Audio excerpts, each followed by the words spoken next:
Hello everyone, स्वागत है आप सभी लोगों का मेरे यूट्यूब चैनल पे। तो फ्रेंड्स, आज की इस वीडियो में मैं आपको ऐसे क्वेश्चंस करवाऊंगा जिन्हें पढ़कर मैंने भी खुद सिलेक्शन लिया है, यानी एग्ज़ाम क्वालिफाई किया है। तो ये वीडियो जो है लास्ट तक देखिएगा, ओके गाइज़। और यदि गाइज़ आप लोग इस चैनल पे नए हो तो प्लीज़ इस चैनल को सब्सक्राइब कर दीजिए और बेल आइकन को प्रेस कर दीजिए ताकि आगे चलकर आपको और भी एजुकेशनल वीडियोस देखने को मिले। ओके गाइज़, तो चलिए देखते हैं पहला क्वेश्चन है, बेरी रोग जो है किस विटामिन की कमी से होता है? तो ऑप्शन है vitamin A, vitamin B, vitamin C, vitamin B12।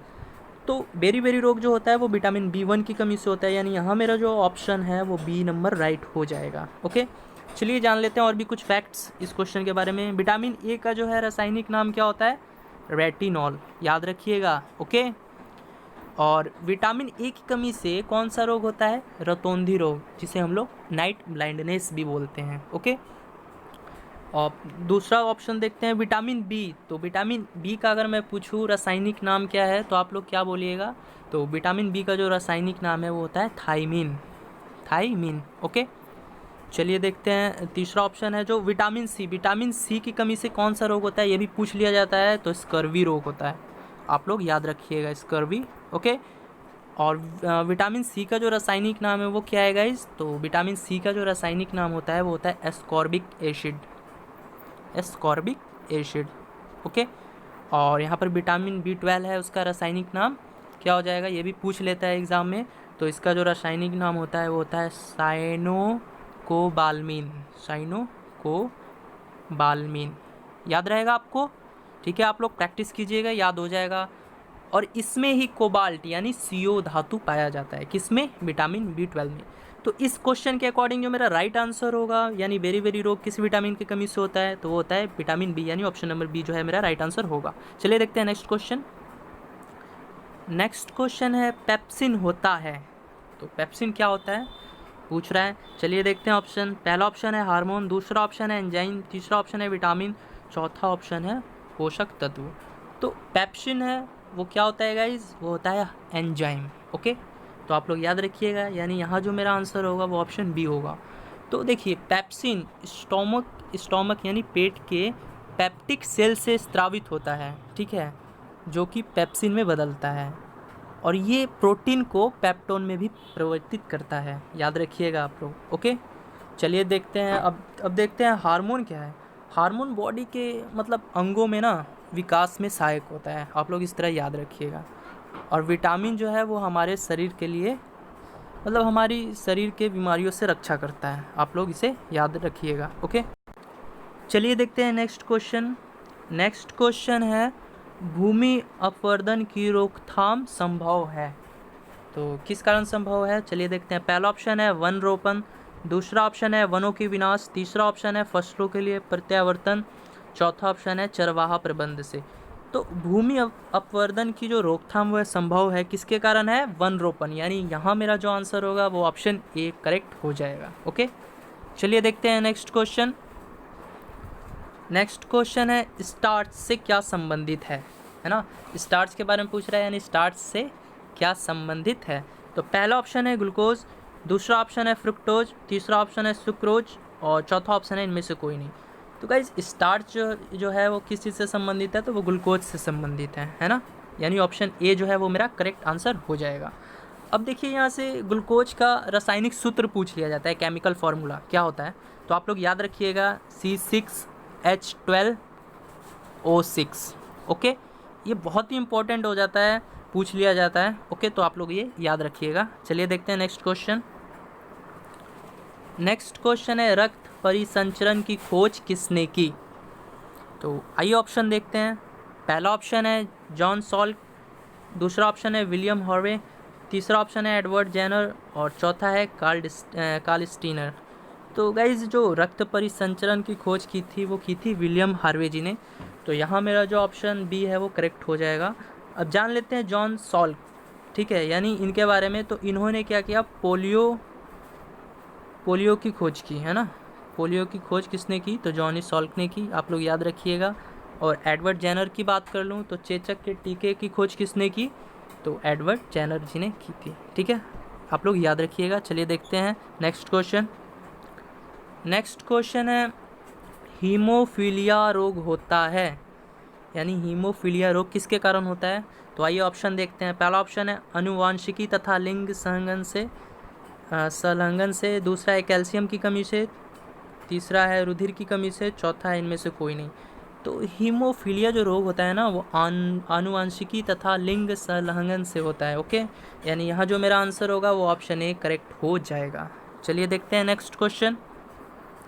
Next question है कार्बोहाइड्रेट का पाचन होता है। ठीक है, कार्बोहाइड्रेट का पाचन कहाँ होता है? तो पहला ऑप्शन है इरेप्सिन द्वारा, दूसरा ऑप्शन है पेप्सिन द्वारा, तीसरा ऑप्शन है एमाइलोस्पिन द्वारा और चौथा है इनमें से कोई नहीं। तो कार्बोहाइड्रेट का पाचन एमाइलोस्पिन द्वारा होता है, यानी यहाँ मेरा ऑप्शन नंबर सी जो है वो करेक्ट हो जाएगा। ठीक है, आप लोग याद करते जाइएगा, ये बहुत ही वीवीआई क्वेश्चन है आपके एग्ज़ाम के लिए। ओके, चलिए देखते हैं नेक्स्ट क्वेश्चन। नेक्स्ट क्वेश्चन है यूरिया में नाइट्रोजन की मात्रा कितनी होती है? तो पहला ऑप्शन है 40%, दूसरा ऑप्शन है 80%, तीसरा ऑप्शन है 46%, चौथा ऑप्शन है 54%। तो यानी यूरिया में जो नाइट्रोजन का परसेंटेज रहता है वो गाइज हमेशा 46% रहता है। ये पूछा हुआ क्वेश्चन है, आप लोग याद रख कर लीजिएगा। तो ऑप्शन सी जो है वो मेरा राइट आंसर हो जाएगा। चलिए देखते हैं नेक्स्ट क्वेश्चन है प्राकृतिक गैस का मुख्य घटक कौन सा है?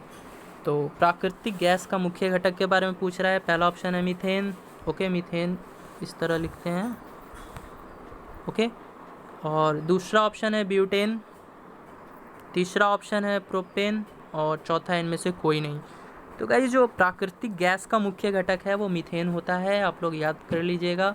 और मीथेन का रासायनिक सूत्र क्या हो जाएगा? CH4। ये एग्ज़ाम में पूछा गया है और इसी को ही हम लोग बायोगैस, गोबर गैस भी बोलते हैं। तो क्वेश्चन में इस तरह भी पूछा जा सकता है, गोबर गैस में कौन सी गैस पाई जाती है? तो मीथेन गैस पाई जाती है। बायोगैस क्या है? तो बायोगैस मीथेन गैस को ही बायोगैस बोलते हैं। ठीक है, और यहाँ से एक और क्वेश्चन पूछ लिया जाता है सिगरेट के लाइटर के ईंधन के रूप में किस गैस का प्रयोग किया जाता है? तो वहाँ जो आंसर होगा वो ब्यूटेन हो जाएगा तब। ओके, यानी जब सिगरेट के लाइटर के ईंधन के रूप में पूछे तो ब्यूटेन हो जाएगा। चलिए देखते हैं नेक्स्ट क्वेश्चन। नेक्स्ट क्वेश्चन है अम्ल वर्षा वनस्पति को नष्ट कर देता है। क्यों नष्ट कर देता है? क्योंकि उसमें क्या होता है? आइए ऑप्शन देखते हैं। पहला है नाइट्रिक अम्ल, दूसरा है ओजोन होती है, तीसरा है कार्बन मोनोक्साइड होती है, या चौथा है सल्फ्यूरिक अम्ल होती है। तो इसका जो राइट आंसर होगा वो होगा सल्फ्यूरिक अम्ल। सल्फ्यूरिक अम्ल के ही कारण जो अम्ल वर्षा है वो वनस्पति को नष्ट कर देता है ना। तो ऑप्शन डी जो है वो मेरा राइट आंसर हो जाएगा। अब गाइज एक चीज़ और मैं बता दूं ओजोन के बारे में। ओजोन क्या है? ओजोन एक गैस है जो कि ऑक्सीजन के 3 परमाणुओं से मिलकर बनी है। ठीक है, ओजोन परत के रूप में हमें सूर्य से आने वाली जो पराबैंगनी किरणें होती है ना, मतलब पराबैंगनी किरणें से पृथ्वी पर जीवन को बचाती है। कौन बचाती है? यानी ओजोन परत किससे बचाती है? सूर्य से जो आने वाली पराबैंगनी किरणें हैं ना, उससे हमको कौन बचाती है? ओजोन परत। ये क्वेश्चन पूछा हुआ है, आप लोग याद कर लीजिएगा। ओके, चलिए देखते हैं नेक्स्ट क्वेश्चन। नेक्स्ट क्वेश्चन है गाइस एरोजोल उदाहरण है। एरोजोल किसका उदाहरण है? तो आइए ऑप्शन देख लेते हैं। दूध, नदी का जल, धुआं, रुधिर। तो एरोजोल जो है वो उदाहरण है किसका? यानी यहाँ पर जो है मेरा धुआं आंसर हो जाएगा, यानी ऑप्शन नंबर सी जो है वो राइट आंसर हो जाएगा। चलिए देखते हैं नेक्स्ट क्वेश्चन। नेक्स्ट क्वेश्चन है फ्रियोन का प्रयोग किया जाता है किस रूप में? तो फ्रियोन का यूज़ पूछ रहा है किस रूप में किया जाता है। तो पहला ऑप्शन है कीटनाशी, दूसरा ऑप्शन है शकनाशी, तीसरा ऑप्शन है कवकनाशी, चौथा है प्रशीतक। तो फ्रियोन का प्रयोग हमेशा हम लोग प्रशीतक के रूप में करते हैं। ओके, याद रख लीजिएगा, यानी ऑप्शन डी जो है वो मेरा राइट आंसर हो जाएगा। चलिए देखते हैं नेक्स्ट क्वेश्चन। नेक्स्ट क्वेश्चन है रुधिर दाब का नियंत्रण करता है। तो रुधिर दाब का नियंत्रण करता है कौन करता है? तो आइए ऑप्शन देख लेते हैं। पहला है एड्रिनल ग्लैंड, दूसरा है थायराइड ग्लैंड, तीसरा है थाइमस ग्लैंड और चौथा है कार्पस ल्यूटम। तो रुधिर दाब यानी ब्लड प्रेशर का जो नियंत्रण होता है वो किसके द्वारा होता है? एड्रिनल ग्लैंड द्वारा, है ना। आप लोग याद कर लीजिएगा। चलिए देखते हैं नेक्स्ट क्वेश्चन। नेक्स्ट क्वेश्चन है गाइज, कौन से पदार्थ शरीर की वृद्धि और नई कोशिकाओं के निर्माण में अधिक आवश्यक है?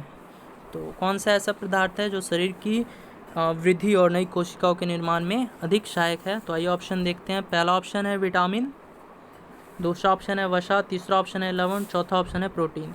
तो यहाँ जो आंसर हो जाएगा गाइज वो आपका हो जाएगा प्रोटीन।